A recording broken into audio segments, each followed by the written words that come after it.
Welcome. In this video, I will be using the fundamental theorem of calculus to evaluate the following derivative. So we want the derivative of this integral here. So the first step is to really recognize that this is a composition of functions. You notice that our integrand here is a function of t, and that will be the outer function. And our limits of integration, we have a lower limit that's a constant, and an upper limit that's a function of x.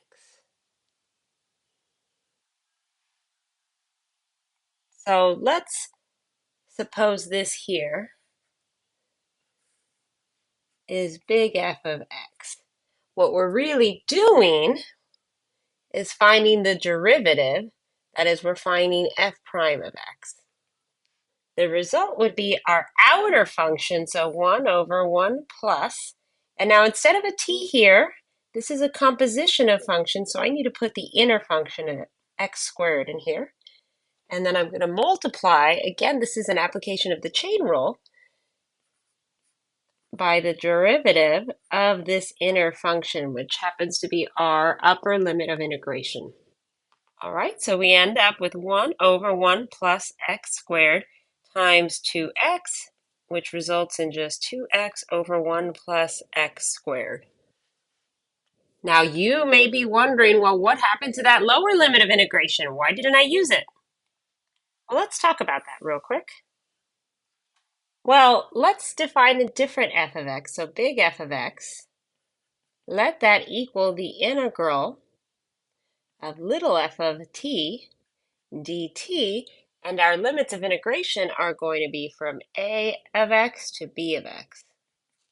So in this case, to find f prime of x, we still want to evaluate our integrand f, and on the inside we have b of x, and we multiply by b prime of x.